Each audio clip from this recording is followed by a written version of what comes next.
Carlos Santana a été salué pendant des décennies comme un maître de la guitare, un homme dont le son a défini des générations entières et relié des cultures.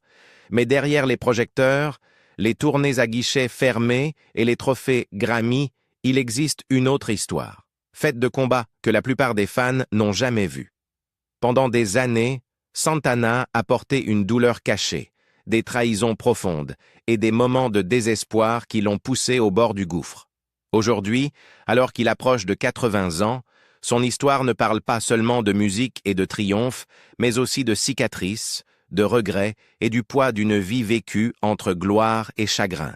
Voici le côté méconnu de Carlos Santana. Enfance au Mexique et à Tijuana. Carlos Santana est né le 20 juillet 1947 dans la petite ville d'Outland de Navarro, dans l'État de Jalisco, au Mexique. Son père, José, était un violoniste de mariachi respecté qui introduisit la musique au sein du foyer dès le départ. À seulement 5 ans, Carlos apprit le violon, et à l'âge de 8 ans, il passa à la guitare, guidé par les leçons de son père. La musique n'était pas seulement un divertissement pour les Santana, c'était une question de survie. La pauvreté était constante et chaque enfant devait contribuer. Carlos et ses frères et sœurs vendaient des chewing-gums, ciraient des chaussures et interprétaient des chansons folkloriques mexicaines pour aider la famille à joindre les deux bouts.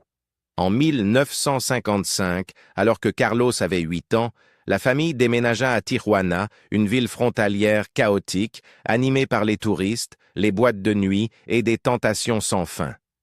Pour le jeune Carlos, Tijuana était un monde de contradictions.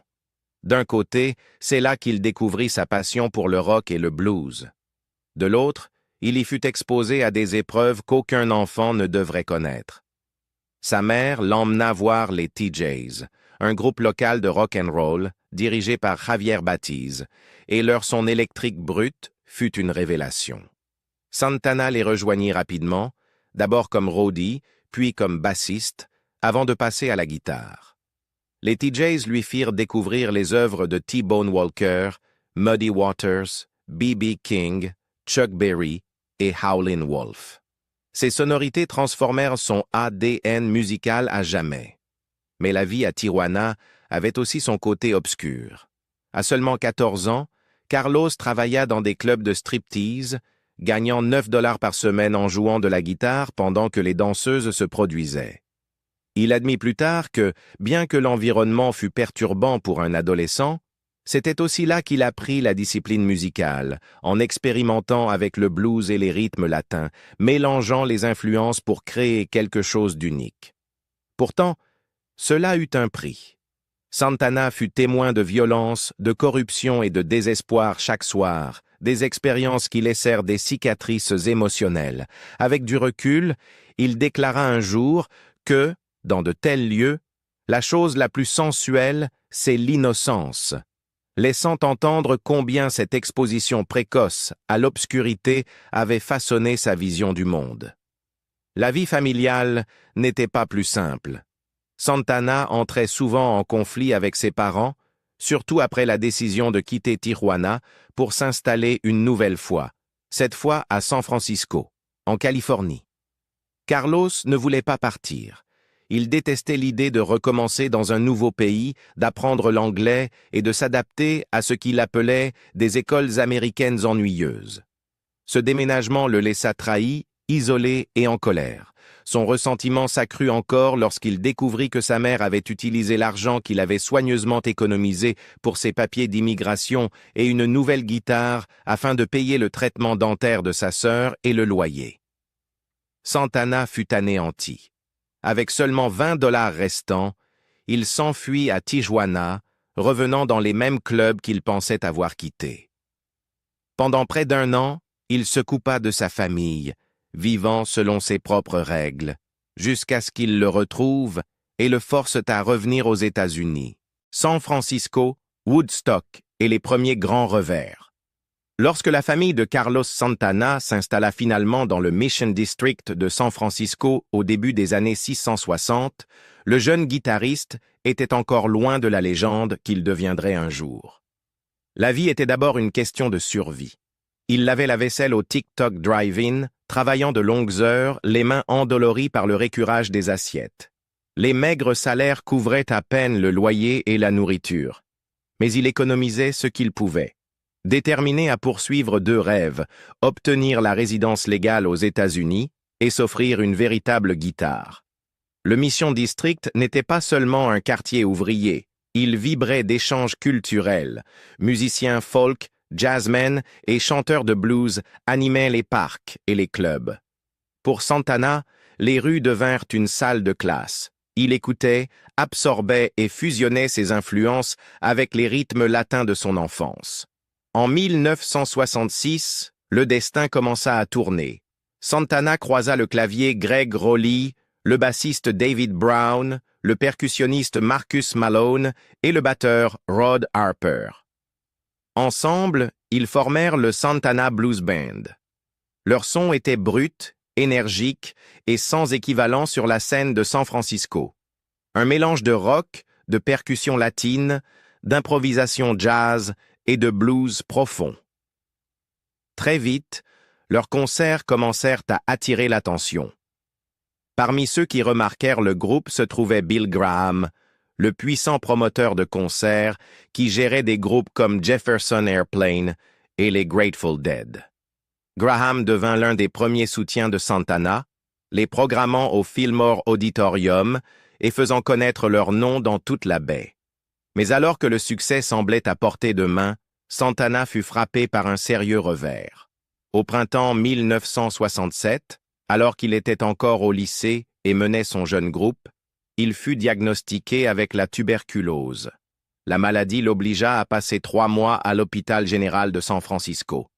Les traitements étaient éprouvants, injection de pénicilline, puis, quand son corps résista, douloureuses piqûres de streptomycine qui le laissèrent incapable de s'asseoir pendant des semaines. Même à l'hôpital, Santana refusa d'abandonner ses ambitions. Il travailla avec un tuteur pour finir ses cours et obtint son diplôme tout en étant encore sous soins médicaux. Ce fut une épreuve d'endurance qui marqua sa capacité à surmonter l'adversité à maintes reprises. En 1968, Santana retrouva ses forces et était plus déterminé que jamais. Le groupe, désormais simplement appelé Santana, devint un pilier de la scène musicale de San Francisco. Leur grande chance arriva en 1969, lorsque Bill Graham réussit à leur obtenir une place au festival de Woodstock. À l'époque, le groupe n'avait ni tube ni album majeur sorti. Ils étaient donc pratiquement inconnus des près d'un demi-million de spectateurs. Pour aggraver les choses, Santana admit avoir pris des psychédéliques plus tôt dans la journée, pensant que le groupe jouerait tard dans la nuit. Au lieu de cela, ils furent propulsés sur scène l'après-midi. Ce qui suivit fut l'une des performances les plus légendaires de l'histoire du rock. Leur version de 11 minutes de Soul Sacrifice transforma le groupe anonyme en star du jour au lendemain. Santana raconta plus tard qu'il avait l'impression que sa guitare s'était transformée en serpent se tordant dans ses mains, mais il lutta contre les hallucinations et joua avec une passion inébranlable. Le concert fut immortalisé dans le film et la bande originale de Woodstock, exposant le groupe à des millions de personnes qui n'avaient même pas assisté au festival. En quelques semaines, le premier album de Santana sortit et grimpa dans les classements avec des morceaux comme Evil Ways. Le succès fut fulgurant, mais les pressions immédiates. En 1970, le deuxième album du groupe, Abraxas, offrit des tubes majeurs comme Black Magic Woman et Oi Como Va. Il se hissa au sommet du classement Billboard et y resta 6 semaines, atteignant finalement le quintuple disque de platine. Santana n'était plus seulement un héros local de San Francisco, mais une star internationale du rock. Pourtant, derrière ce triomphe, des tensions apparaissaient. Les membres du groupe divergeaient sur la direction musicale. Certains voulaient s'orienter vers le hard rock, tandis que Santana était de plus en plus attiré par le jazz, la spiritualité et l'expérimentation. Ces conflits, combinés aux tournées épuisantes et aux tentations de la route, allèrent bientôt commencer à tout déchirer. Jazz fusion, spiritualité et fondation qui s'effritent. Après l'immense succès d'Abraxas en 1970 et de Santana III en 1971, Carlos Santana semblait inarrêtable. Son groupe remplissait des arènes, dominait les classements et définissait un nouveau style de rock latin qui inspirait des musiciens partout dans le monde. Mais intérieurement, Santana était agité. La gloire et l'argent ne lui apportèrent pas la paix. Au contraire, ils accentuaient le vide qu'il portait depuis l'enfance. Alors que ses camarades de groupe voulaient s'orienter vers un hard rock plus commercial, Santana regardait ailleurs. Il était attiré par des musiciens de jazz comme Miles Davis, John Coltrane et le guitariste hongrois Gábor Szabó. Leurs improvisations lui parlèrent d'une façon que les succès radiophoniques ne pouvaient égaler. En 1972, ce changement d'intérêt le mena à l'un des choix les plus audacieux de sa carrière. Avec le batteur Michael Shreve, il recruta de nouveaux musiciens, remplaçant plusieurs membres historiques. Le résultat fut Caravansérail, un album largement instrumental, expérimental, marqué par l'influence du jazz fusion. Les dirigeants de Columbia Records furent horrifiés. Clive Davis, patron du label, prévint Santana que sortir ce disque serait un suicide commercial.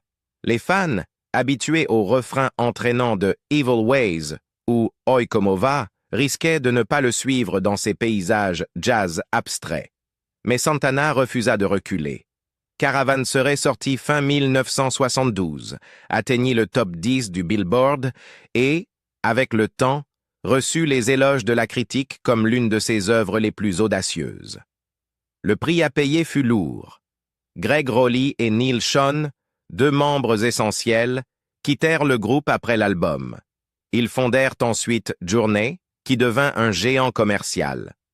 Santana se retrouva à la tête d'un groupe en perpétuel changement, où les départs et arrivées étaient constants. L'unité qui avait fait la force des débuts avait disparu.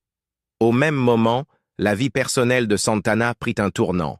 En 1973, présenté par le guitariste John McLaughlin, il rencontra le maître spirituel indien Sri Chinmoy. Fasciné par sa philosophie de méditation et de discipline, Santana se rasa la barbe, coupa ses cheveux et adopta pleinement ses enseignements. Chinmoy lui donna le nom spirituel Devadip, la lampe, la lumière et l'œil de Dieu. Pendant près d'une décennie, Santana s'abstint de drogue, tenta de vivre dans la chasteté et se consacra à des exercices spirituels. Avec McLaughlin, il enregistra l'album Love, Devotion, Surrender en 1973, directement inspiré de ses croyances. Cette période lui apporta des moments de clarté, mais creusa aussi des fossés. Certains amis et musiciens ne comprenaient pas sa dévotion stricte, et le public se détachait d'une musique jugée trop abstraite. Des albums comme Welcome, Borboleta et Illumination exploraient le jazz fusion et les influences orientales. Respectés par les critiques, ils se vendaient mal. Les concerts, autrefois bondés, peinaient désormais à remplir les salles. Bill Graham, son manager et soutien de toujours, le mit même en garde. Il s'éloignait trop du son qui l'avait rendu célèbre. Malgré tout, Santana persista. Au milieu des années 1970, il tenta un équilibre en mélangeant jazz, funk et rythme latin. L'album Amigos en 1976 le ramena dans les classements avec des titres comme Europa, Earth's Cry, Heaven's Smile et Dance Sister Dance. Mais ce retour commercial fut de courte durée. La fin de la décennie fut marquée par des changements constants de musiciens au point que Santana en resta le seul membre fixe. Sur le plan personnel, il trouva une certaine stabilité en épousant Deborah King en 1973.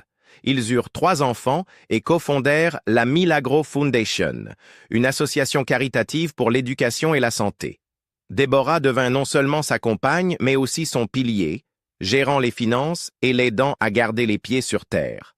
Pourtant, à l'approche des années 1980, les fissures apparaissaient, autant dans sa carrière que dans sa vie privée. En 1982, Santana se détourna de Sri Chinmoy, estimant que ses règles étaient étouffantes et que sa propre célébrité servait trop la visibilité du mouvement. Il mit fin discrètement à cette relation spirituelle. Mais ce départ ne régla pas tout. Sa carrière déclinait, son mariage subissait la pression de la célébrité, et ses vieux démons, solitude, doute, souvenirs douloureux, restaient toujours présents. Stardom déclinant, chagrin personnel, et le chemin vers supernatural.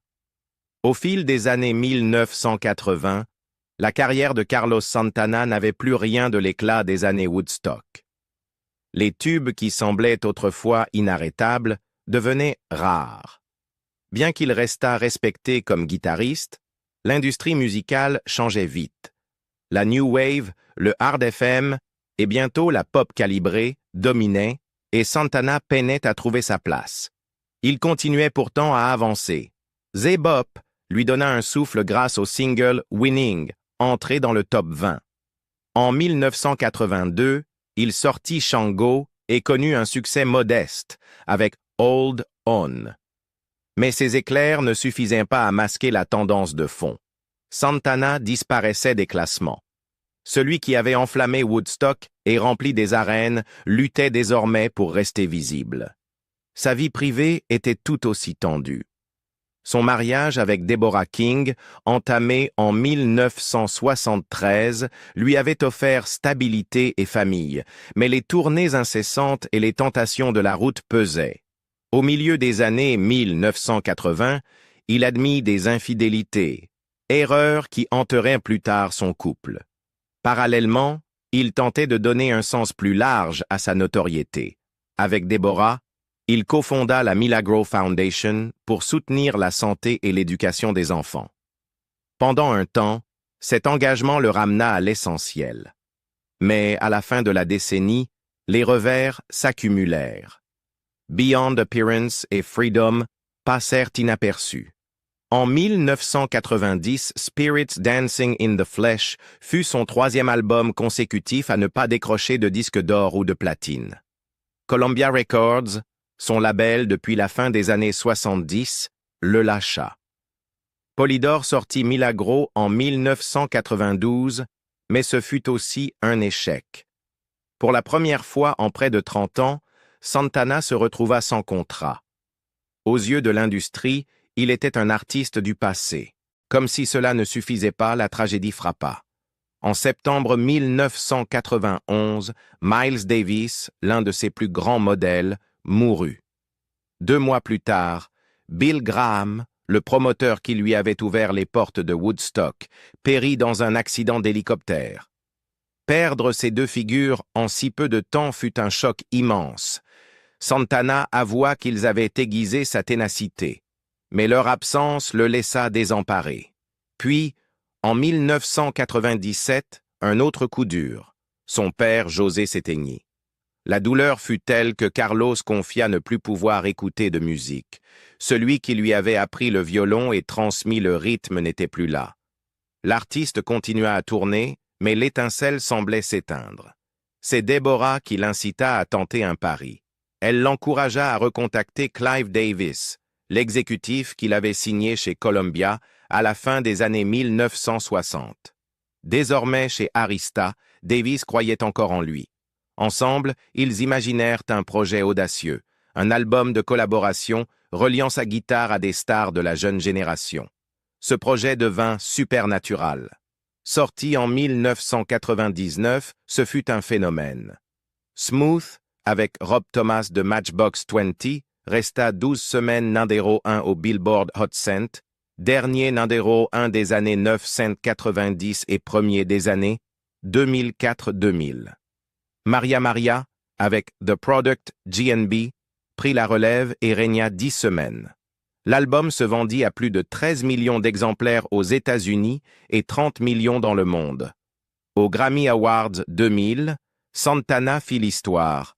9 trophées en une seule soirée, égalant Michael Jackson. Album de l'année, enregistrement de l'année, chanson de l'année. Il n'était plus seulement une légende du passé, mais redevenait l'un des artistes les plus actuels du moment. divorce, obscurité et quête de guérison. Le succès de Supernatural en 1999 relança la carrière de Carlos Santana, mais derrière les Grammy Awards et les tournées à guichets fermés, sa vie personnelle s'effondrait.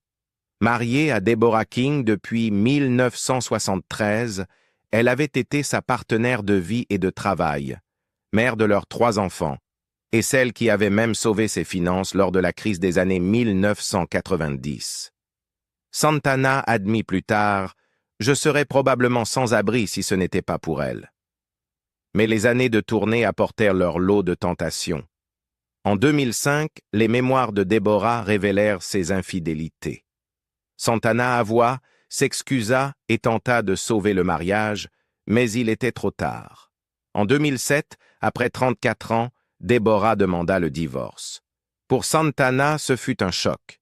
Il décrivit la douleur comme si son cœur avait été rempli de glace. En 2008, il reconnut avoir envisagé de mettre fin à ses jours à 7 reprises. Ce qui l'a retenu, ce fut la foi. Après des années de quête spirituelle, il s'appuya sur la prière et le pardon. Il faut traverser la nuit la plus sombre de l'âme pour atteindre la lumière la plus éclatante du jour, déclara-t-il. Peu à peu, il commença à guérir. Non pas en oubliant, mais en affrontant la douleur. La musique le maintint également en mouvement. Des albums comme Shaman et All That I Am n'atteignirent pas le succès de Supernatural, mais ils démontrèrent son adaptabilité et lui permirent de rester visible. Pourtant, la tristesse persistait. Puis, en 2010, un nouveau chapitre s'ouvrit. En tournée, Santana demanda la main de sa batteuse, Cindy Blackman, une musicienne de jazz respectée. Ils se marièrent plus tard cette année-là. Carlos l'appela sa reine, une partenaire qui rétablit l'amour et l'équilibre qu'il croyait perdus à jamais. Bataille de santé, controverses et poids des années. À l'approche de ses 70 ans, Carlos Santana jouait encore avec une intensité qui étonnait ses fans. Peu d'artistes de l'époque Woodstock restaient actifs, et encore moins pouvaient remplir des arènes. Mais si les projecteurs demeuraient, le prix de décennies passées sur la route commençait à se faire sentir. En décembre 2021, Santana subit une opération cardiaque, l'obligeant à annuler plusieurs concerts. Les fans s'inquiétèrent, mais il les rassura en promettant de revenir. Quelques mois plus tard, en juillet 2022, il s'effondra sur scène lors d'un concert au Pine Knob Music Theater, dans le Michigan. Des témoins racontèrent comment le légendaire guitariste chancela soudain, nécessitant d'être escorté hors de scène, le public médusé. Son équipe confirma qu'il avait souffert d'un coup de chaleur et de déshydratation. Bien qu'il rassura rapidement ses admirateurs, l'incident souleva une peur plus profonde. Pour la première fois, le monde dut admettre que Carlos Santana, l'homme qui avait enflammé Woodstock plus de 50 ans plus tôt, n'était pas invincible. Cet avertissement fut suivi de précautions supplémentaires. Sa direction annonça le report de plusieurs concerts afin qu'il puisse se reposer. Pourtant, il refusa de se retirer complètement. Il maintint sa résidence à Las Vegas, An Intimate Evening with Santana, Greatest Hits Live. Pour lui, la scène restait non seulement un métier, mais une bouée de sauvetage. La musique était son remède, même si son corps réclamait un rythme plus lent. Mais la santé ne fut pas son seul défi. En août 2023, Santana déclencha une polémique lorsqu'au cours d'un concert à Atlantic City, il fit des remarques sur le genre et l'identité. Ses paroles provoquèrent aussitôt des critiques et se propagèrent sur les réseaux sociaux. Des associations condamnèrent ses propos, des fans exprimèrent leur déception et pour la première fois depuis des décennies, Santana fit la une non pour sa musique, mais pour la controverse. Le lendemain, il présenta ses excuses, admettant que ses mots avaient blessé et affirmant que sa mission avait toujours été l'amour et l'unité. Pourtant, l'excuse disparut vite, remplacée par un message énigmatique sur la conscience et l'énergie, laissant planer le doute. L'incident entacha une image tardive de sérénité et de sagesse, rappelant combien un héritage pouvait être fragile.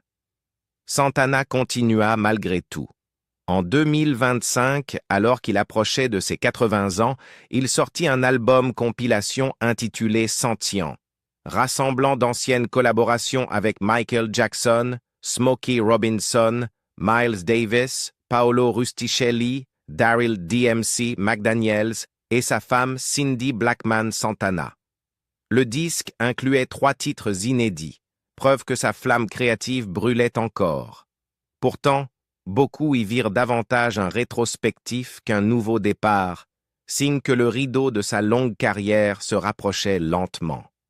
La tristesse des dernières années de Santana ne réside pas seulement dans la maladie ou la controverse, mais dans ce sentiment de fragilité.